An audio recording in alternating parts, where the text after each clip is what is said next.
Hello, কথা শোনা যাচ্ছে? হ্যাঁ স্যার, শোনা যাচ্ছে। Okay, thank you. Good evening.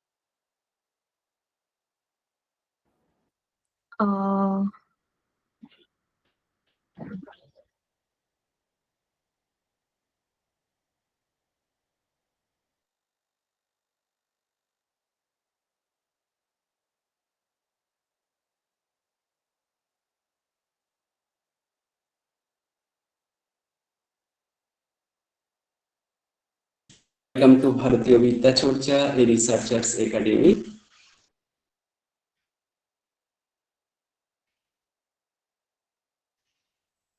Hello, না স্যার, কেটে যাচ্ছে খুব। কেটে যাচ্ছে। ওকে ওকে ওকে, ঠিক আছে, আমি ভিডিও অফ করলাম। ওকে, এখন শোনা যাচ্ছে?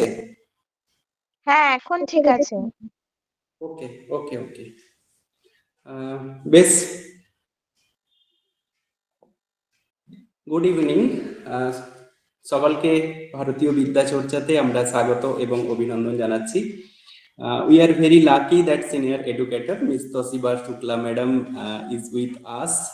We are hearty congratulations to madam in our Kolkata, the city of joy in our West Bengal. Madam, in Bengali language আপনাকে আমরা ভারতীয় বিদ্যা চর্চাতে, আপনাকে আমরা কলকাতাতে, আপনাকে আমরা আমাদের ওয়েস্ট বেঙ্গলে স্বাগত এবং অভিনন্দন জানাচ্ছি। We all know that Toshiba Shukla ma'am as a senior educator of an academy. But in Sanskrit language we know that Vidyam Sarvatra Pujyate. A well-educated person is worshipped in everywhere. For that, we, the Bharatiya Vidya Chorcha, requested Madam to take a class for our Bengali students who preparing for upcoming NET exam. Students, we know that focus on the first paper is very important to make your preparation more stronger. আমরা মূলত সবাই জানি যে net আমরা ভালো যদি result করতে চাই তাহলে সেকেন্ড পেপারের সাথে সাথে ফার্স্ট পেপারে আমাদের কিন্তু একটা ভালো নাম্বার তুলতে হবে। আর আমরা মোটামুটি সবাই কবে আমাদের এক্সাম ইত্যাদি সমস্ত বিষয়ে আমরা ডেট পেয়ে গেছি, সেই মতো আমরা কিন্তু প্রিপারেশন স্টার্ট করেছি। ইন টুডেজ ক্লাস, আজকের মূলত আমাদের আজকের যে special class, miss তসিবা madam will teach you some important strategies to maintain your exam preparation on first paper. So now the time to start our class. We again hearty congratulations to Madam in our Bharatiya Vidya Chorcha in our Kolkata. So Madam, thank you, and requesting you please start your class.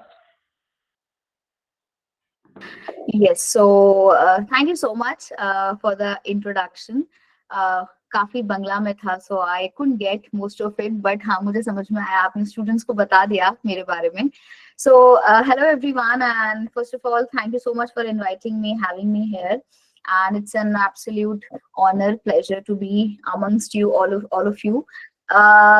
If you know me and if you don't me, both the cases. So myself, Toshiba Shukla, I am a UGC NET Paper 1 educator. So currently I'm working with an academy, और मेरा यहाँ पे experience net के students को पढ़ाते हुए it's almost 7-8 years, right. So काफी समय हो गया है, एंड ओवरऑल टीचिंग में if I say it has been around 8-9 years. पहले I was teaching UPSC students offline, फिर यूपीएससी के बाद आई entered into the net domain, तो तब से मैं यहाँ पे पढ़ा रही हूँ. उसके पहले I taught at different platforms like Byju's. Now I'm working with an academy.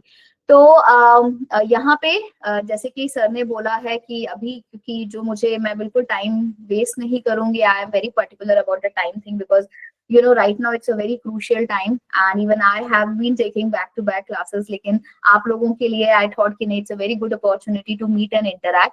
तो हम बहुत ही स्पेसिफिक इस सेशन को रखेंगे, बिकॉज आई थिंक मुझे ऐसा लगता है कि आप अगर यहाँ पे हैं तो मोस्टली स्टूडेंट्स अभी एग्जाम दे रहे होंगे, if I am not wrong, क्योंकि पेपर आपका अभी जनवरी में है. तो I am considering that only कि आप लोग अभी पेपर दे रहे हो, है ना. एंड इन केस कुछ स्टूडेंट्स ऐसे हैं जो अगली बार देंगे, जून में देंगे, तो आपके लिए भी काफी हेल्प मिलेगी. I will try to guide you, not exactly guide. देखो गाइड आप कोई भी यूट्यूब वीडियो खोल के देखोगे, आपको स्ट्रैटेजी पता चल जाएगी. पेपर 1 होता है, पेपर 2 होता है. But here since we are meeting at this very crucial junction, हम काफी चीजें पढ़ेंगे मतलब मैं आपको थोड़ा बताऊंगी पेपर 1 में क्या क्या किस किस टॉपिक से इंपॉर्टेंट है, क्या आपको पढ़ के जाना है, कैसे पैटर्न चेंज हो रहा है. एंड अगर आपने अपनी तैयारी कर ली है तो आप अपनी तैयारी को थोड़ा सा मॉड्यूलेट कैसे कर सकते हो ताकि आप जेआरएफ लेकर आओ, right. Because as sir said कि paper 1 is compulsory for all of you, right. Paper 1 paper 2 आपको दोनों देने पड़ते हैं. पेपर 2 आपका खुद का सब्जेक्ट है, and I hope Hindi is fine, सबको समझ में आता है Hindi. Please stop me, let me know if it's not a barrier. I will talk in English, but अगर हिंदी सही है तो हम हिंदी और इंग्लिश दोनों में मिलकर बात करेंगे.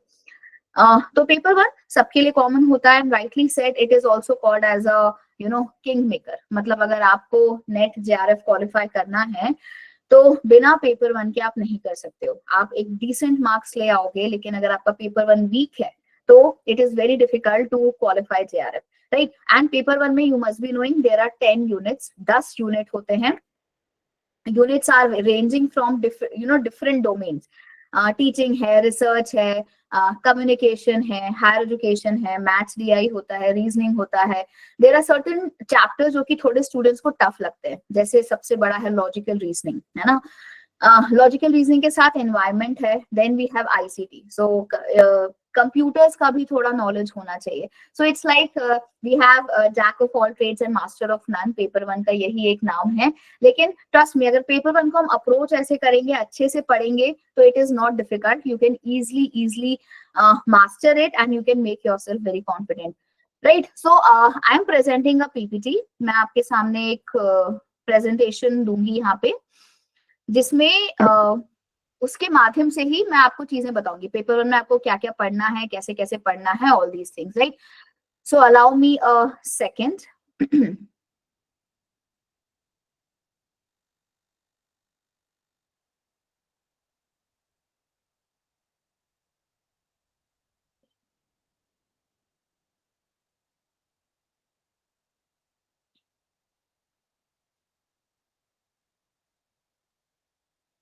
Yes. So, is the screen visible? Are you able to see the presentation? Please quickly confirm. Yes, ma'am. Yes, Yes, ma'am. ma'am. Okay, nice. Uh,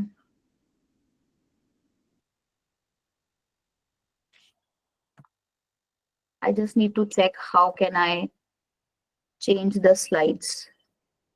It's not in the full mode. Wait. Rather, I'll share my screen. That will be better.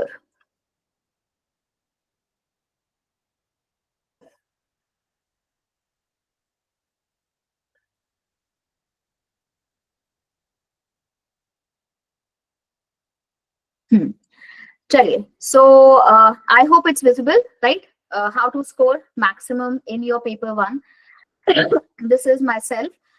एक बार मुझे confirm कर दीजिएगा, सब कुछ ठीक है ना? आवाज आ रही है, पीपीटी दिख रहा है, so that I can proceed quickly and I'll not stop in between. A bit introduction about myself. I have done my engineering, मैं एक बेसिकली इंजीनियर हूँ और मैंने एमटेक भी किया. तो मेरा paper 2, why I am telling you, my paper 2 is computer science, right? So computer science से मैंने क्वालिफाई किया है जेआरएफ और गेट भी क्वालिफाई किया, and I have been into this field for past 7 years as I mentioned. But that is not important here. मेरा introduction तो sir already दे चुके हैं. यहाँ पे इम्पोर्टेंट है आपके लिए, आपको क्या पढ़ना है, कैसे पढ़ना है, और अभी इस टाइम पे या जून में भी आप पेपर दे रहे हो तो आपका जो एक डायरेक्शन होना चाहिए प्रिपरेशन का, कैसा होना चाहिए. So I always start my presentation और any lecture with a motivational quote, because बहुत से बच्चे ऐसे होते हैं जिनको आता बहुत कुछ है लेकिन कहीं ना कहीं वो कॉन्फिडेंस फील नहीं करते अपने आप पे, है ना, और ऐसा लगता है कि हमने सब पढ़ लिया है लेकिन हम एग्जाम में परफॉर्म नहीं कर पाएंगे. सो वन कोटेशन इन हिंदी, होपफुली आपको समझ में आएगा. तेरे गिरने में तेरी हार नहीं, तू इंसान है अवतार नहीं. तू गिर उठ चल दौड़ फिर भाग, क्योंकि जीवन संक्षिप्त है इसका कोई सार नहीं.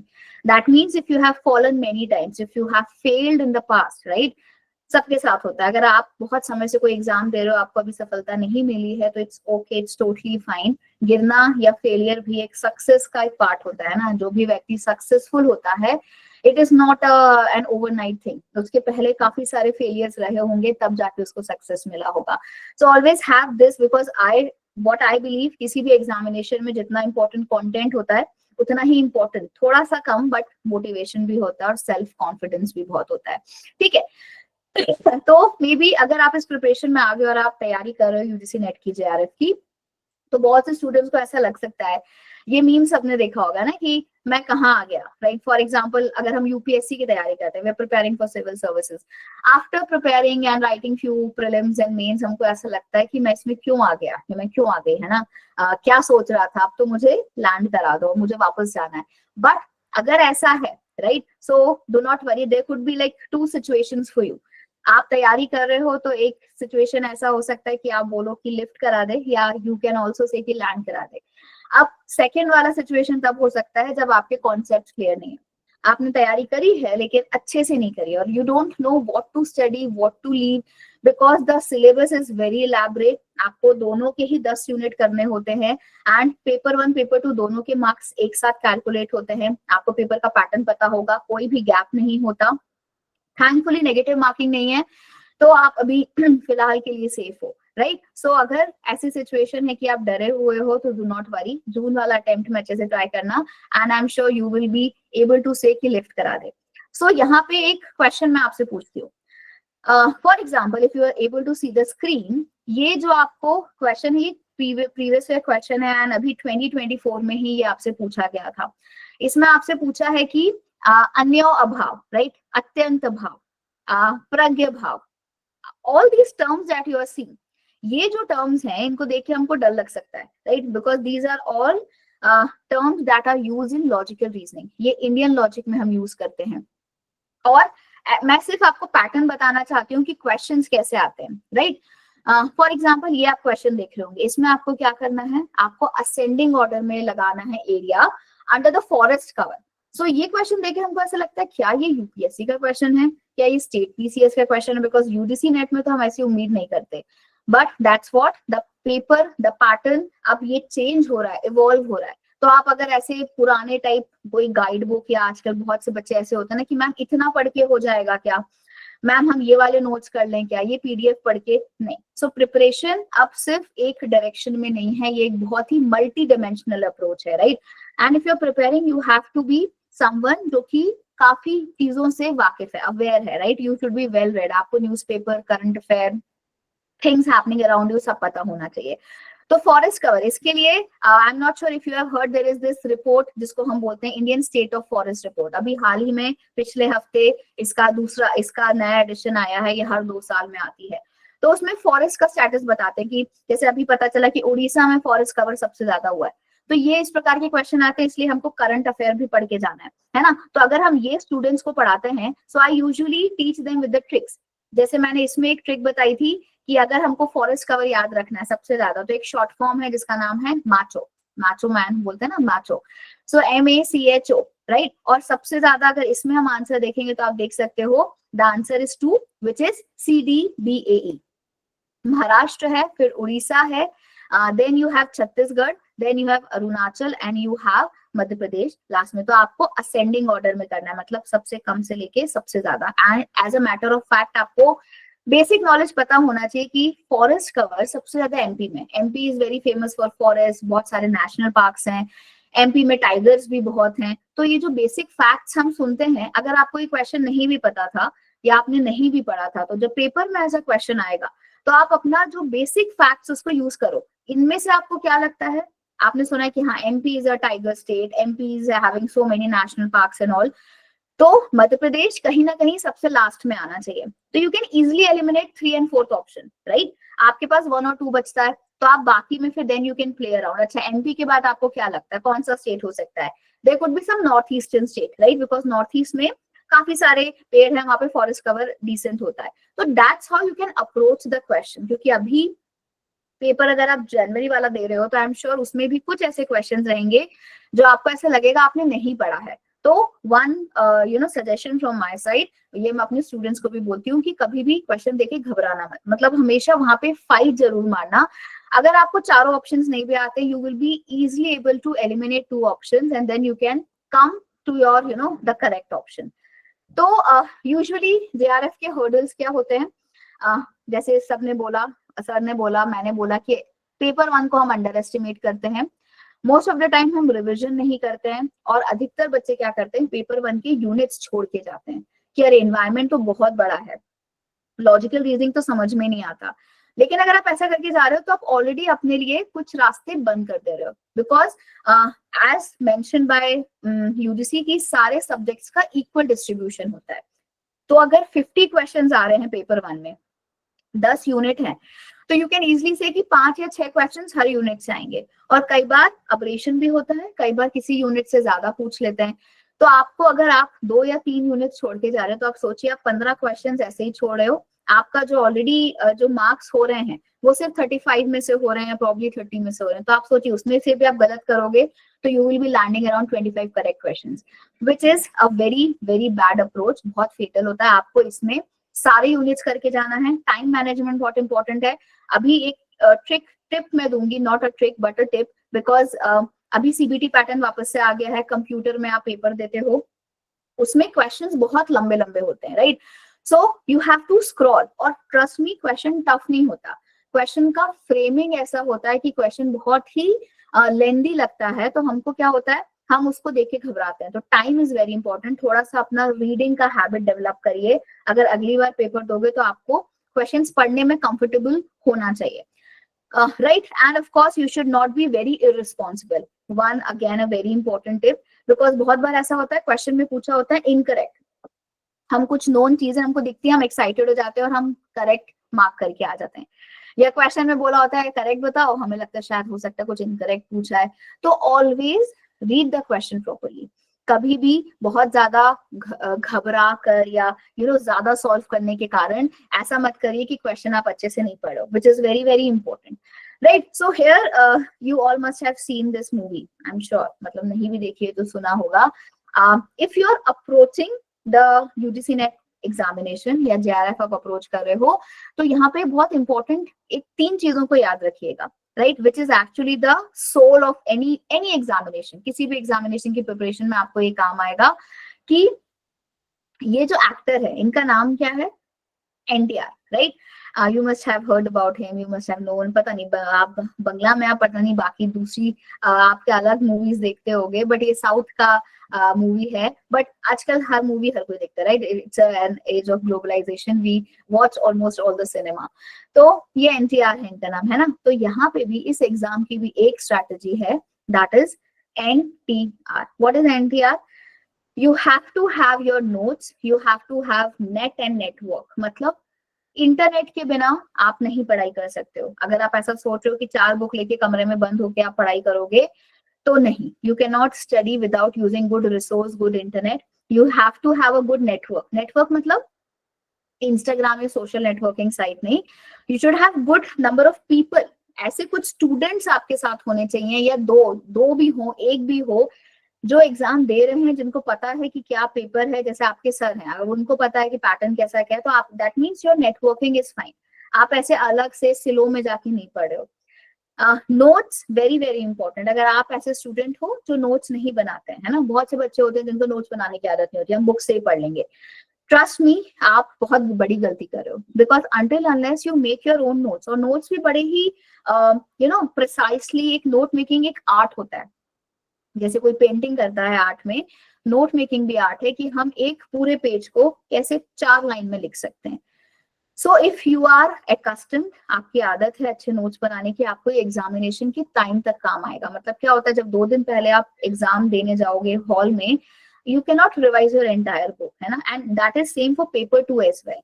अगर हम बोले कि पेपर 2 की आप पूरी बुक्स वापस से पढ़ो, या पेपर 1 का पूरा टीचिंग पढ़ना है, पूरा रिसर्च पढ़ना है, पूरा ICT पढ़ना है, नहीं पढ़ पाओगे। You have to be very precise, you have to be having your own notes, ताकि इसको आप रिवाइज कर सको। Then second T, what is this T? Theory and time.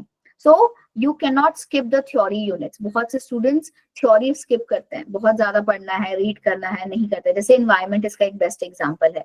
environment में आपसे pollution से related MDGs, SDGs, है ना, काफी सारे questions आते हैं, protocols, Kyoto क्या है, Paris क्या है, तो इतना सारा theory है, you have to do। और जब आप किसी से पढ़ते हो, कॉन्सेप्ट समझ के करते हो, तो आपको रटना नहीं पड़ेगा। And time management is of course very important. How do you manage paper 1 and paper 2 together? And last है, which is of course more than important in any of these things, of course revision. कि पढ़ लिया है, and if you are not revising, you are just going and you are not having a direction, जैसे एक हफ्ते पढ़ा, Saturday Sunday को you should B revising. एक हैबिट बना लो, जितना भी पढ़ा है उसको रिवाइज करना है। एंड साथ ही साथ रिविजन में आपके मॉक टेस्ट भी आते हैं। So any preparation, any examination, अगर मान लीजिए मेरा भी मन किया कि मुझे वेस्ट बंगाल, आप वेस्ट बंगाल से हैं, वहां का मुझे नेट देना है, वहां का मुझे ACT देना है, सेट देना है ना, या मुझे वहां का PCS देना है, तो सबसे पहले मैं क्या करूंगी? Syllabus of course that I should be knowing, then I would be first do seeing the previous year question.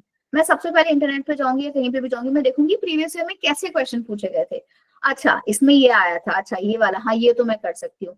So never ever underestimate the importance of PYQs. You should be solving PYQs. अगर आपको PYQ internet पे नहीं मिल रहा है, आपको एक book खरीद लीजिएगा, 15 साल के पेपर्स, मेरी भी बुक है ओसवाल पब्लिकेशन के साथ, I have a PYQ book, जिसमें हमने 16 साल के पेपर्स सॉल्व सब्जेक्ट वाइज दिए हैं, मतलब टीचिंग के सारे, रिसर्च के सारे, ICT के सारे, तो ये तो आपको करना ही करना है, that is very very important, है ना। तो notes making of course you have to be very precise जब आप नोट्स बनाते हो, क्योंकि बहुत सारा मटेरियल मार्केट में अवेलेबल है, हमको सिर्फ वही चुनना है जो हमारे काम का है। As we say water water everywhere, right, and all the boats they shrink, लेकिन water water everywhere, not a single drop to drink. असल में पानी सब जगह है, लेकिन अगर वो पानी खारा है तो पी नहीं सकते हम, है ना। तो वैसे जैसे अगर आपको पैटर्न पता है कि क्या पढ़ना है, कैसे पढ़ना है, तो you should be making notes like this, and this I am actually saying not only for, अभी जनवरी में तो टाइम नहीं है, लेकिन if you will again prepare, probably अगर आपको ऐसा है कि इस बार आपने पेपर दिया, अगली बार आपको JRF चाहिए, तो try doing this approach in 2025। अभी से आप ऐसे नोट्स बनाना शुरू करिए, जॉटिंग्स करिए, बिकॉज रजिस्टर भरना इज नॉट द इंटेंशन, है ना, कि मैंने 4 रजिस्टर भर लिए, वो 4 रजिस्टर को पढ़ना भी तो पड़ेगा। तो इसलिए have this habit of making very precise notes. ये तो खैर मेरे खुद के नोट्स हैं, मैं भी ऐसी नोट्स बनाती हूँ। मैं कोई भी ब्लैंक शीट लीजिए, उसको फोल्ड करिए और ऐसे छोटे छोटे जॉटिंग्स करिए। जब आप पेपर में एग्जाम देने जाओगे तो आपको बहुत आसानी से सब कुछ रिवाइज होगा। एंड इसको आपने अगर एक बार इस प्रैक्टिस को अपना लिया, trust me, you will never be doing wrong with your notes. So paper 1 paper 2 आपको आई होप सिलेबस या पैटर्न पता है। 50 क्वेश्चन आते हैं पेपर 1 में, पेपर 2 में 100 मार्क्स। पेपर 1 के 100 होते हैं, ऑफ कोर्स क्योंकि 2 नंबर का एक क्वेश्चन है, 200 टोटल, 300 मार्क्स, 3 आवर का ड्यूरेशन का पेपर होता है आपका, राइट। तो आई विल ऑफ कोर्स, ये सारी चीजें तो ठीक है, मैं सीधे अभी आऊंगी, बिकॉज मैंने बोला I will not take much of your time, because आपका भी पेपर है and this session should be around 1 hour. तो हम देखेंगे कि आप कौन कौन से सब्जेक्ट में क्या क्या पढ़ के जा सकते हो। So first thing very important, theory important है, जैसे अगर आप इन्वायरमेंट में अभी आप जनवरी में पेपर दे रहे हो तो आई वुड से और अभी तक नहीं किया है तो एमडीजी और एसडीजी बहुत इंपॉर्टेंट है। मिलेनियम डेवलपमेंट गोल, सस्टेनेबल डेवलपमेंट गोल, एमडीजी में आपको पता है इससे क्वेश्चंस आते ही आते हैं। 8 गोल्स हैं, इसमें 21 टारगेट्स होते हैं। एसडीजी में you have 17 goals, right, you have 169 targets, I hope you know, and there are around 304 indicators. Indicators मतलब हम कैसे इन goals को मापेंगे। तो all the goals should be very clear, और अगर आपको goals नहीं आते हैं तो you can have a trick। अगर आपने मुझसे कभी पढ़ा है, YouTube पे मेरे सेशंस देखे हैं, अकेडमी के फ्री सेशंस भी होते हैं, उसमें मैंने आपको बहुत बार ट्रिक्स बताई हैं। लाइक एक छोटा सा ट्रिक दूंगी एमडीजी का, या for example millennium development goal ही कहते हैं, एसडीजी काफी बड़े हो जाएंगे। 8 गोल्स अगर आपको याद रखने हैं तो आप कैसे करोगे, किसी भी स्टोरी से। जैसे पहला गोल है आपको क्या है, हंगर हटाना है, तो हमने पहले क्या किया, हमने देखा कि maybe there is a person whose name is Rohan, है ना, वो बहुत पुअर है, and because he is poor he is hungry as well. पैसे नहीं है तो खाने को भी नहीं है, तो हमने उसको पैसे दिए, हमने उसको खाना दिया। अब क्योंकि उसको पैसे मिल गए, खाना मिल गया, तो हमने बोला ठीक है चलो अब तुमने खाना खा लिया है, तुम्हारा पेट भर गया, अब तुम कहाँ जाओ, तुम्हारे लिए सबसे इंपॉर्टेंट है स्कूल। तो हमने उसको स्कूल भेज दिया, प्राइमरी एजुकेशन, राइट। अब वहां पे जब वो स्कूल गया तो we all learn new things in school, right. तो उसने भी वहां पे जाके क्या सीखा, उसने सीखा एक formula, that is m is equal to w, right। He learned a formula m is equal to w, मतलब he learned that gender equality, कि महिलाएं और पुरुष बराबर हैं, समान होते हैं, और हमको महिलाओं को एम्पावर करना है, we have to empower the females as well. वो उसने सीखा। अब ये सीख गया तो उसको क्या लगा कि नहीं, मैं ही हीरो क्यों बनूं, मैं अपनी फ्रेंड को बुलाकर उसको भी थोड़ा सा इंपॉर्टेंस देता हूँ इस कहानी में। तो वो खुद बाहर निकल गया, उसने अपनी फीमेल फ्रेंड को बुला लिया। अब फीमेल फ्रेंड आई तो फीमेल फ्रेंड सबसे पहले आपकी मम्मी है, राइट। आपकी मम्मी सबसे पहले कुछ भी होता है, उनको कुछ भी अच्छी चीज मिलती है, खाने को मिलती है, या कुछ भी वो होता है, तो सबसे पहले आप किसके बारे में सोचती हैं, आपके बारे में सोचती है ना, बच्चों के बारे में। तो फीमेल फ्रेंड आई, लेकिन उसने अपने सबसे पहले अपने बच्चे के बारे में सोचा, चाइल्ड के बारे में, राइट। फिर चाइल्ड के बारे में सोचा। अब चाइल्ड के बारे में सोच लिया, चाइल्ड अच्छा है, तो फिर वो किसके बारे में सोचेंगी, टेक्निकली इंपॉर्टेंट है अपने बारे में सोचना, है ना। बच्चे के बारे में सोचने के बाद बहुत लोग को बोलते हैं कि मैम फैमिली के बारे में सोचेंगे, इसके बारे में नहीं, खुद के बारे में सोचेंगे, खुद की हेल्थ। तो यहाँ पे मैटरनल हेल्थ इंपॉर्टेंट है, राइट। अब खुद के बारे में भी सोच लिया तो फिर वो फैमिली के बारे में सोचेंगी, फैमिली के बारे में सोच लिया तो वो environment, she will step out of the environment and she will think about the environment. Now since इतनी सारी मेहनत करी है, उनको एक ब्रेक चाहिए होगा, she will go on a global tour, है ना। तो यहाँ पे हम ग्लोबल पार्टनरशिप की बात करते हैं। तो अब देखिए ये कहानी है, लेकिन इस कहानी के थ्रू हमने 8 गोल्स पूरे सीख लिए हैं। कैसे? सबसे पहले हंगर हटाना है, पॉवर्टी हटाना है, प्राइमरी एजुकेशन, ठीक है, then women empowerment, gender equality, child में मम्मी आई, महिला आई, उन्होंने अपने बच्चे के बारे में सोचा। यहाँ पे हम IMR की बात करते हैं, इन्फेंट मोर्टालिटी रेशियो, कि हमको चाइल्ड हेल्थ के बारे में सोचना है, बेटर करना है। फिर उन्होंने अपने बारे में सोचा maternal health, that is given by MMR, maternal mortality ratio. Then family, मतलब she will keep her family disease free, 6th goal, ठीक है। उसके बाद she will step out of the family environment, तो यहाँ पे एनवायरमेंट सस्टेनेबिलिटी की बात आती है। फाइनली 8वें गोल में आपका ग्लोबल पार्टनरशिप है।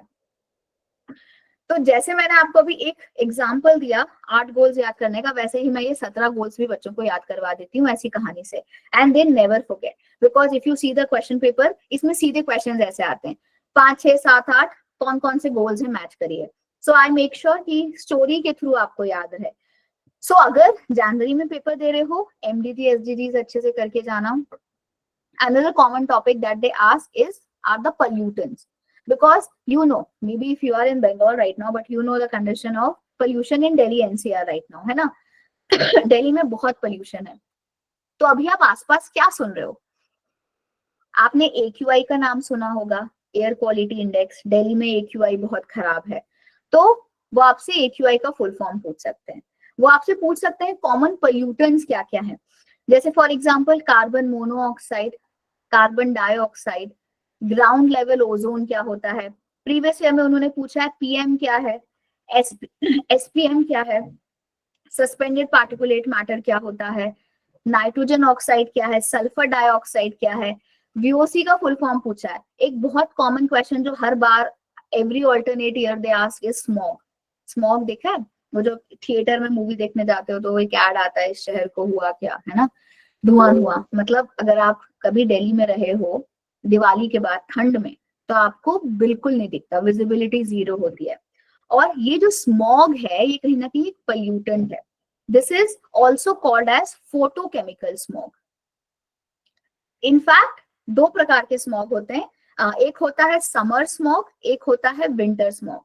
I am just telling you the type of question they ask. ये सारे क्वेश्चन वो पूछते हैं और अभी पिछले कुछ समय से पूछते आ रहे हैं again and again, they never get bored of these questions. So summer smog क्या है, इसको फोटोकेमिकल बोलते हैं क्योंकि सनलाइट की प्रेजेंस में होता है। स्मॉग के कॉन्स्टिट्यूएंट पूछते हैं लाइक NOx प्लस VOC कि स्मॉग कैसे बनता है, तो नाइट्रोजन के ऑक्साइड्स है, you have volatile organic compounds as well, smog बन जाता है। तो विंटर स्मॉग क्या है, ये आपका सल्फरस स्मॉग होता है, ये लंदन स्मॉग के नाम से पुकारते हैं हम। तो what here is important, this is a trick, NSE। All the pollutants you should be knowing the name, आपको उनका नाम पता होना चाहिए, कहाँ से निकलता है। जैसे अगर हम नाइट्रोजन की बात करें, कार्बन मोनोऑक्साइड की बात करें, तो कहाँ से निकल रहा है, और लास्ट में इसका इफेक्ट क्या है, प्रभाव, मतलब आपके शरीर पे इसका क्या प्रभाव है। जैसे कई बार पूछा कि वीजिंग कैसे होता है, वीजिंग किससे होता है, मैम हमको तो पता नहीं वीजिंग क्या होता है। Wheezing like there are many people जो जब बात करते हैं तो ऐसे सीटी की आवाज निकलती है, राइट, ये होता है ओजोन से, ground level ozone. They can ask many such, जैसे फॉर एग्जांपल डिजीजेस पूछते हैं, जैसे you must have scene they have asked questions like itai itai किससे होता है ना, इटाई इटाई आपने इनका नाम सुना होगा। या वेस्ट बंगाल में, क्योंकि आप वेस्ट बंगाल से हो, है ना, वहां पे आर्सेनिक पॉइजनिंग बहुत है और इससे एक डिजीज होता है जिसका नाम है ब्लैक फुट डिजीज। तो क्योंकि आप ईस्टर्न इंडिया से हो, आर्सेनिक का सोर्स पूछते हैं, आपको पता ही होना चाहिए, है ना। जैसे आप वेस्ट बंगाल से हो तो you must be knowing Sundarban delta. अब ये जो सुंदरबन डेल्टा है, व्हाट इज अ डेल्टा, ये भी एनवायरमेंट का एक बहुत पोटेंशियल क्वेश्चन है। डेल्टा आपका आता है इकोटोन में। व्हाट आर इकोटोन्स, इकोटोन होता है ट्रांजिशन जोन, एक इकोसिस्टम से दूसरे इकोसिस्टम में जब हम जाते हैं तो एक ट्रांजिशन जोन होता है, उसको हम क्या बोलते हैं, डेल्टा रीजन बोलते हैं। तो यू नो सुंदरी ट्रीज है वहां पे, right. these questions, I mean these are very general questions that they always ask.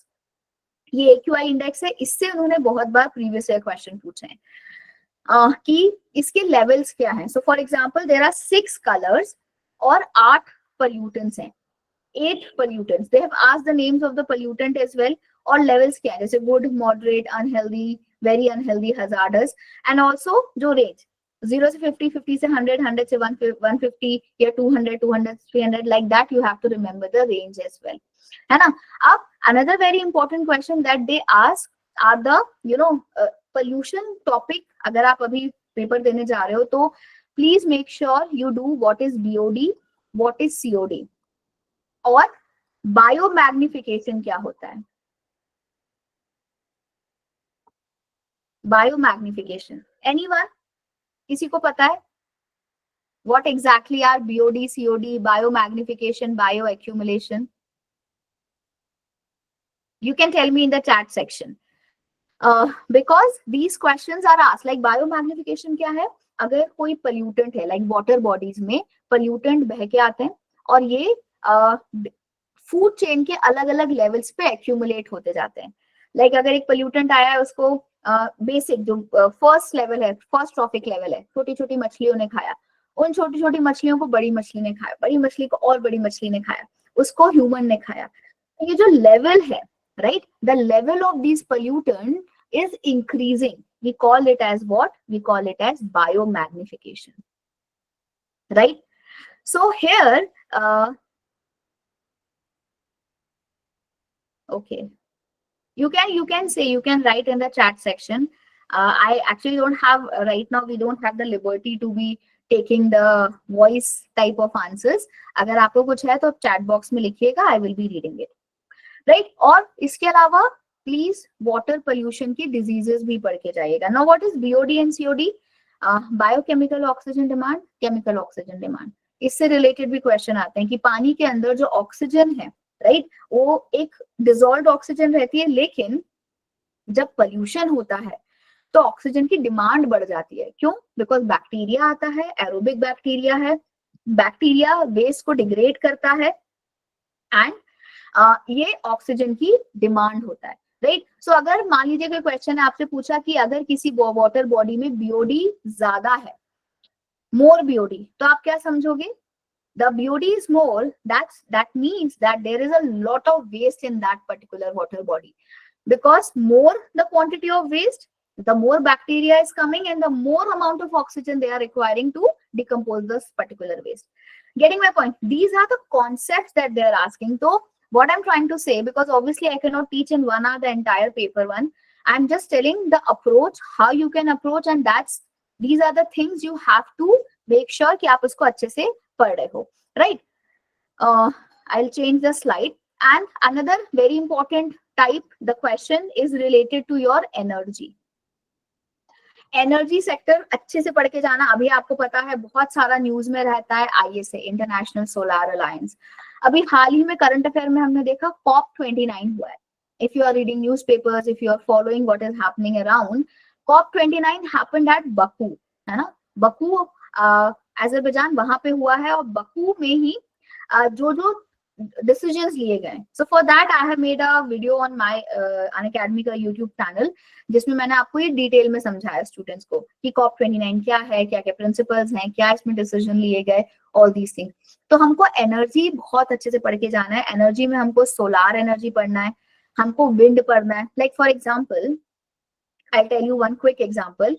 Right now India का जो कमिटमेंट है, India has committed how much, that we will make 50% from renewable energy, मतलब non fossil fuel, है ना, and बाकी 50 fossil fuel है। So currently हम around 52.3% हम फॉसिल फ्यूल से बना रहे हैं, एंड द रिमेनिंग 48% हम नॉन फॉसिल फ्यूल से बना रहे हैं। हमारा टारगेट है कि जो नॉन फॉसिल है वो 50% हमको करना है, and also 500 gigawatt of energy we have to make from the non fossil fuel. Now such questions are asked in examination, and the target year is 2030. ये इंडिया ने बोला था पेरिस अग्रीमेंट में। तो आपसे क्वेश्चन पूछ सकते हैं, और इसमें अभी हो सकता है वो पूछें कि सोलार का कंट्रीब्यूशन कितना है। I hope you know what is solar energy, है ना। हम ऐसे सोलार पैनल्स यूज करते हैं, सोलार एनर्जी बनाते हैं। तो राइट नाउ सोलार का ये पुराना डेटा है, सोलार का अभी कंट्रीब्यूशन 20% हो गया है, विंड का अराउंड इतना ही है, right? That's how we are changing. We want to increase solar, wind and hydro इसका contribution. क्वेश्चन आते हैं विंड मिल से। विंड एनर्जी क्या होती है, विंड एनर्जी का नुकसान क्या है, एक बार पूछा था। आप सिंपल नुकसान है क्या होता है, जब विंड मिल चलती है तो बीच में चिड़िया विड़िया आ जाती हैं, सो एक लॉस है, birds can die, noise pollution होता है। तो विंड मिल्स, अब ये जैसे विंड मिल आपको दिख रहा है, ये पानी के अंदर है, इनको हम बोलते हैं क्या, offshore. So these are not very common in India, but we have proposed to open such a wind farm near Gujarat, है ना। तो वहां के हम कोस्ट के परे समुद्र में ऐसे विंड मिल बनाएंगे। इसके अलावा they do ask क्या, हॉरिजॉन्टल एक्सिस विंड टर्बाइन क्या होता है, वर्टिकल एक्सिस विंड टर्बाइन क्या होता है, ये भी पूछते हैं। तो make sure you do that. Also earth summits, मतलब प्रोटोकॉल्स, कन्वेंशंस तो आपको करके जाना है।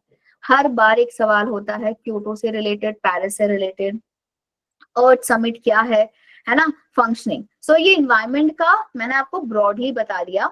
Make sure you do these things and it's very interesting, trust me. अगर हमने उसको समझ के अच्छे से किया है तो you will never feel the burden की बहुत सारा पढ़ना है। एंड व्हेन आई से थ्योरी में करंट अफेयर इज वेरी, जैसे you must have scene, I have integrated current with all my explanation.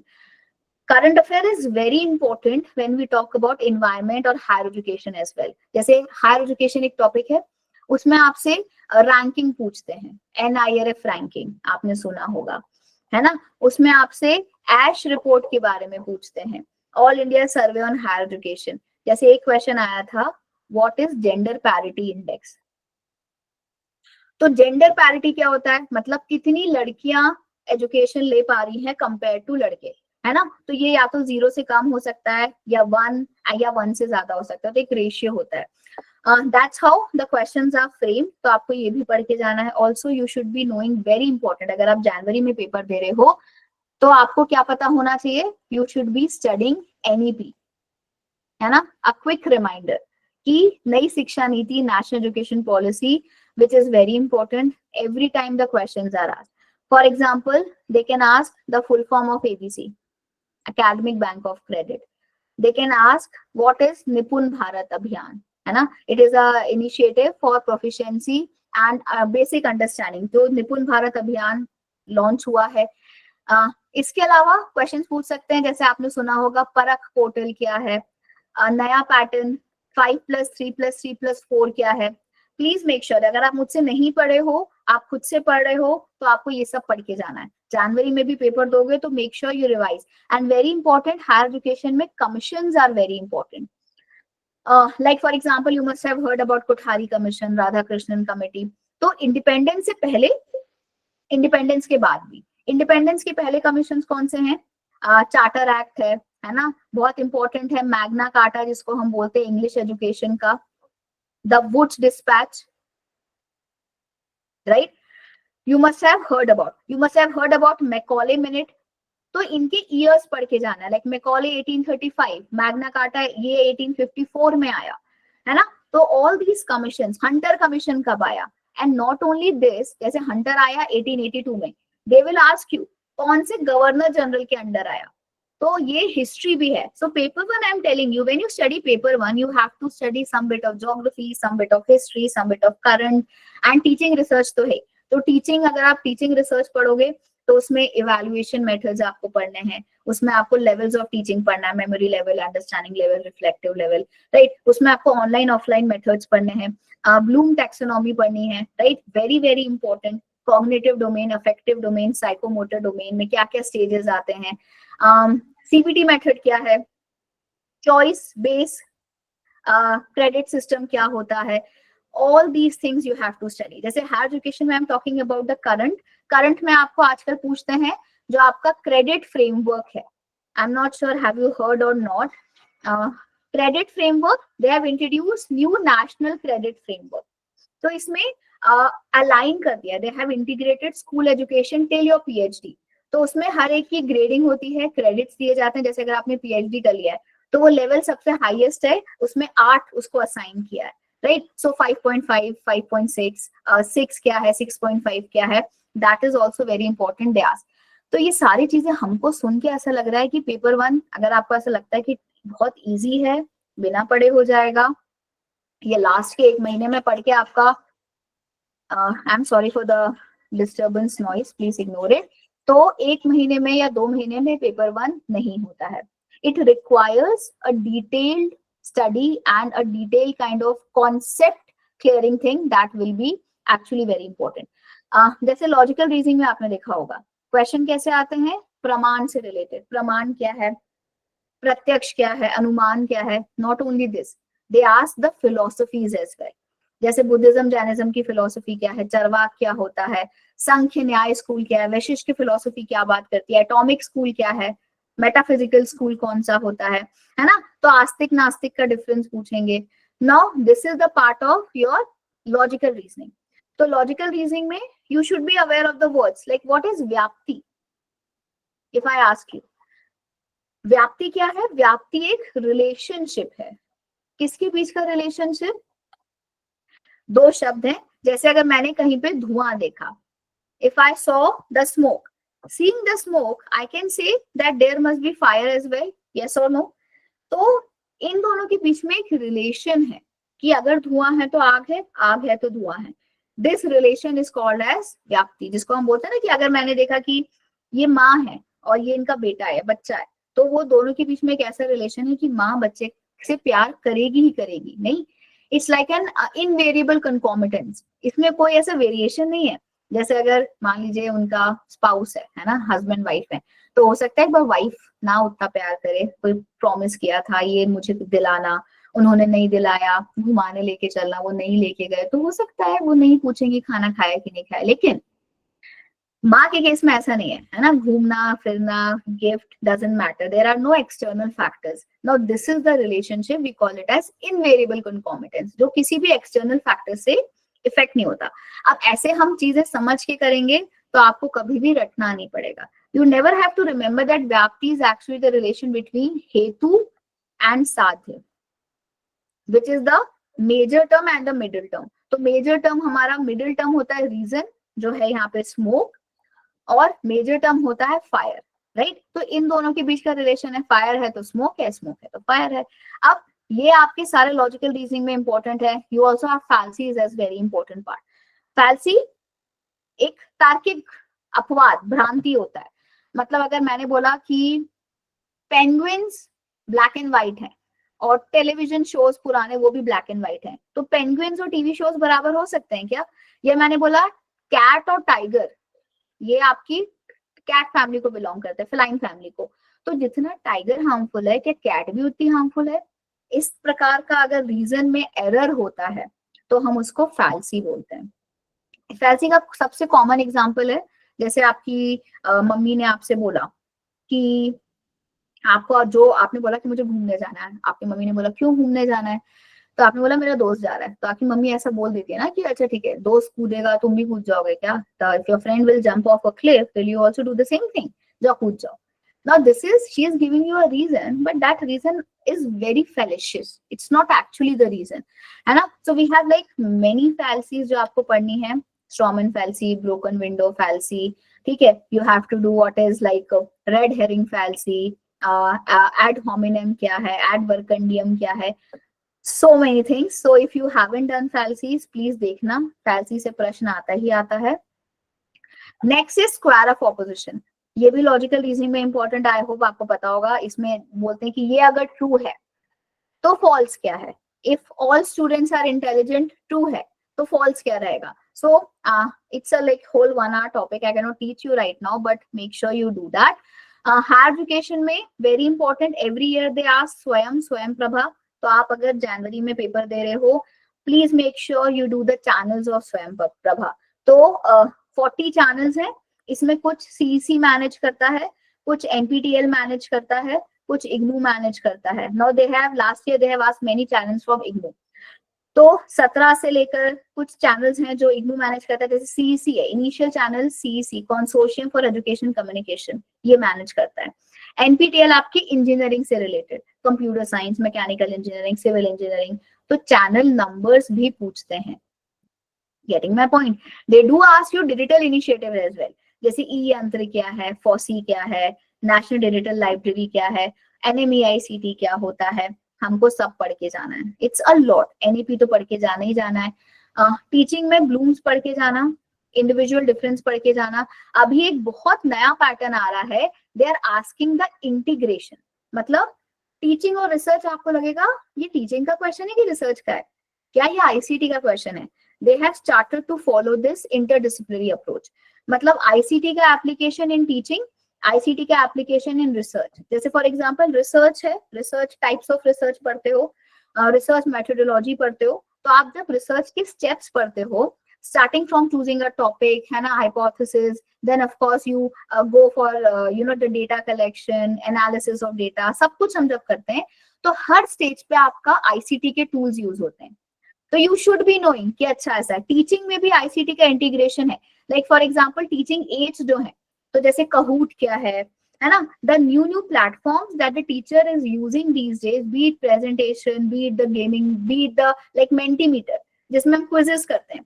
तो this is how the paper one is changing. They are making it very dynamic. They are trying to integrate the subjects. ऐसा नहीं है कि आप ये पढ़ के गए, ये पढ़ के नहीं गए. अगर आपने ये पढ़ा तो आपको ये भी आना चाहिए. That's how the paper is actually integrated. Very important, evaluation system पढ़ के जाना. Formative evaluation, summative evaluation, इस बार क्वेश्चन आया था ipsative evaluation का, diagnostic evaluation क्या होता है, placement evaluation क्या होता है, हर बार क्वेश्चन पूछते हैं. तो गाग्ने, Briggs, the levels of teaching, understanding, जब हम memory, understanding, reflective level की बात करते हैं, तो इन सब में हमको क्या करना है, हमको शॉर्ट फॉर्म बनाने हैं. ट्रस्ट में, अगर आपने इसमें खुद के एक्रोनिम्स नहीं बनाए तो आप नहीं पढ़ पाओगे. जैसे KC A2 SE है ना, इस प्रकार से आपने अब्रीविएशन निमोनिक्स बनाए, आपको हमेशा याद रहेगा, राइट? तो please make sure you do that. Teacher centre, learner centred approach, ये भी पढ़ के जाना है। सेमिनार्स क्या होता है, ब्रेनस्टॉर्मिंग, रोल प्ले, ये सब क्या होता है, you have to understand.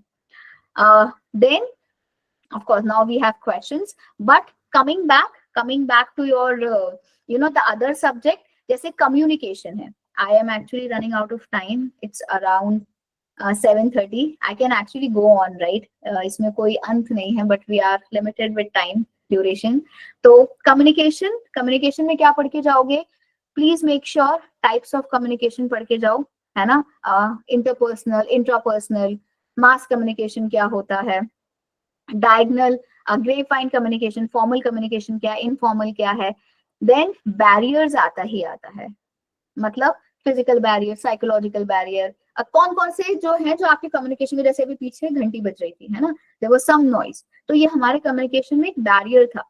Now it could be some kind of physical barrier, या अभी कोई क्लास में बैठा है, उनको है कि अरे न्यू ईयर की पार्टी का प्लान करना है, मुझे जाना है, मुझे ये भी खरीदना है, मुझे यहाँ पे भी जाना है, तो उनकी psychology, something is going on in their mind, तो भी वो नहीं सुन पाएंगे जो मैं बोलूंगी, there is a psychological barrier. या कोई हो सकता है कि मे बी उनका सर दुख रहा है, सुबह से पढ़ रहे हैं, बैठ के अब मन नहीं लग रहा what the teacher is saying, there could be some kind of physiological barrier. So you have to read all the barriers, at the same time you please do the models as well, क्योंकि अभी model से और mass communication से last year बहुत सारे question आए थे। तो मॉडल्स लाइक इंटरैक्शनल, ट्रांजैक्शनल, है ना, जितने भी मॉडल्स हैं आपके, Aristotle, Lasswell, Berlo's, right, Shannon Weaver, है ना, डांस हेलिक मॉडल क्या है, please make sure you do all the models as well. So very important things are there. If you talk about just one second, if you talk about the things that you should be doing apart from this is maths and DI. So maths and DI, yes, maths and DI are also very important because these are the marks that will be very sure. They will fetch you full, अगर हम DI की बात करें, DI के आपने एक table से 5 question बना लिए, पके पकाए नंबर हैं। दूसरे पके पकाए नंबर क्या है, आपका रीडिंग कॉम्प्रिहेंशन। तो भैया रीडिंग करना सबको आता है ना, कॉम्प्रिहेंड कर सकते हो, एक पैसेज पढ़ा, उससे रिलेटेड क्वेश्चन है, उसमें अपना दिमाग नहीं लगाना है, सिर्फ पैसेज से बेस क्वेश्चन आपको आंसर करना है। ये बचपन से इस प्रकार के क्वेश्चंस हम करते आ रहे हैं। तो 5 नंबर वहां पक्के, 5 क्वेश्चंस वहां पक्के, 5 क्वेश्चंस वहां पक्के, these are the low hanging fruits of paper 1. You have to do that, otherwise all these things that we have discussed, I know I cannot do some magic, even अचानक से कोई भी जादू नहीं कर सकता कि 3-4 दिन में, 1 हफ्ते में आप सब पढ़ लो। लेकिन प्लीज मेक श्योर, जैसे रिसर्च में फॉर्मेट्स पढ़ के जाना, है ना, शिकागो फॉर्मेट क्या है, your APA, all these formats are very important. They do ask something related to hypothesis testing, उससे related question आता है, validity से question आता है, right? रिसर्च में validity का concept क्या है, reliability का concept क्या है, इनको पढ़ के जाना है ना। ICT में if one thing that you want to do, you can actually do number system से सवाल आता है, बेसिक मेमोरी, रैम रोम पढ़ के जाना, DRAM SRAM क्या होता है, एंड ICT में one thing that they are asking is the MS Excel के क्वेश्चन। तो अगर अभी तक नहीं किया है तो अब स्ट्रेस नहीं है, नहीं कर सकते हो, खत्म कहानी है इस बार की। तो अगली बार पेपर देने जाओगे तो पक्के से अच्छे से एक्सेल के questions, number system, something related to technology. तो बिकॉज यू ऑल आर, अभी आई एम श्योर आप सब तैयारी कर रहे हो, तो आप लोग इंटरनेट यूज करते हो, है ना, तो आपको बेसिक चीजें पता होनी चाहिए, ब्लूटूथ क्या है, वाईफाई क्या है, वाईमैक्स क्या है, IoT क्या है, मशीन लर्निंग क्या है, चैट जीपीटी क्या है, लास्ट ईयर पूछा था जीपीटी का फुल फॉर्म क्या है, तो chat GPT, artificial intelligence, transformative LLM model क्या होता है, these are the new age technologies that they do us, because ultimately उनको भी आप लोगों को प्रोफेसर बनाना है ना, आप भी प्रोफेसर बनोगे, रिसर्च स्कॉलर बनोगे, तो हमको कुएं का मेंढक बन के नहीं रहना है कि पेपर 2 आता है तो बस वी कंसिडर कि हम बहुत ही एक्सपर्ट हैं अपने पेपर 2 में, नहीं, but you should be knowing all these things that I discuss, that's why paper 1 is super important, right? Paper 1 is one such paper that will make you a learned, well spoken, well learned, well informed professor or even a research scholar. So I hope it's almost 7:30, है ना, मैं आप लोग का बहुत समय नहीं लूंगी। मेरा उद्देश्य ये था कि थोड़ा बहुत मैं आपको ब्रीफ करूं, थोड़ा मोटिवेट करूं और मैं आपको कंटेंट के बारे में बताऊं. If it could B of any help in your recent examination, so I will be more than happy. Right? So if you have any doubt, you can ask me and then I will, ask her to take over from here. তোমাদের যদি কোনো প্রশ্ন থাকে ম্যামের কাছে করতে পারো.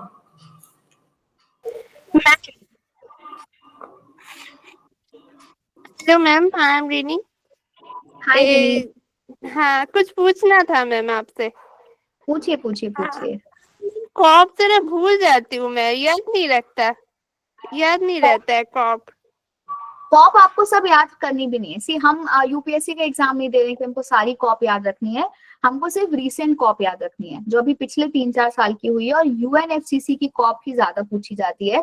UNFCCC आपको पता होगा, United nation framework convention on climate change. तो जैसे अभी 29 कॉप है वो बकू में, उसके आप देख लो क्या क्या डिस्कशन हुआ है. लास्ट ईयर कॉप 28 हुई थी दुबई में, तो उसमें क्या हुआ था, लॉस एंड डैमेज, जो भी चीजें थोड़ी बहुत. और हाँ, कुछ इंपॉर्टेंट कॉप है जैसे क्योटो की, तो वो कॉप 3 में हुआ था.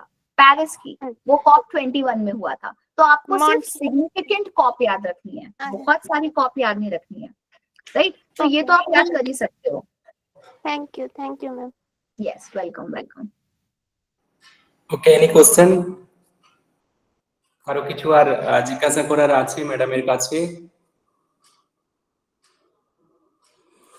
Okay, thank you, madam. Thank you for your support and wonderful guidance. A few days later, a NET exam. Most of students are now in TED. They are always thinking their preparation. They are always thinking their exam. They are always thinking their success. I hope today your speech gives them like an oxygen. All students are feeling relaxed by your wonderful and marvelous class, marvelous speech. So thank you, madam. Thank you again. Thank you for your precious time. We are eagerly waiting for your next session, for your next class. See you again, madam, in our Kolkata. Sure. Thank you so much, sir, for having me here. It was indeed very nice. And अगली बार हुआ तो I will be for sure very happy to visit your city. Yellow taxi जाने वाली है, but I had a dream to sit in that. अभी तक मैं नहीं बैठ पाई, but for sure if there is this return, I will be coming to Kolkata very soon. And please, you know me, you can ask my contact from sir. Telegram पे भी I am there. Telegram पे मेरा group है Toshiba Shukla, आप उसको search करके you can join me there. अगर if you have any doubt, anything related to query related to preparation या anything, you can please feel free to contact me और Instagram, Telegram, anywhere. Right? So sir है, sir will of course guide you better. But all the best and thank you so much for listening to me so patiently, and I wish you all the best and happy new year in advance. Okay, madam. Thank you. Thank you so much. Thank you guys. Bye bye. Okay.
Sir,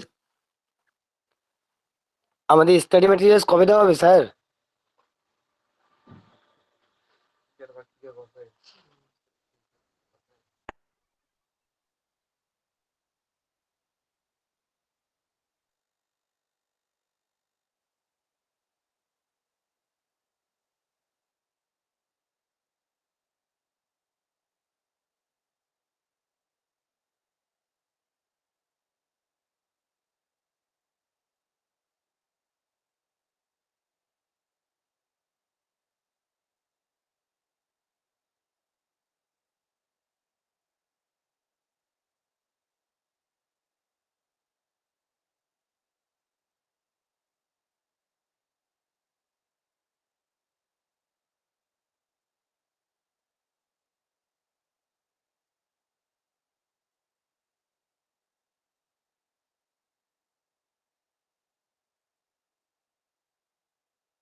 হ্যাঁ হ্যাঁ ব্যাগে কিছু নেই। এই মুহূর্তে তো আমি নেই বাড়িতে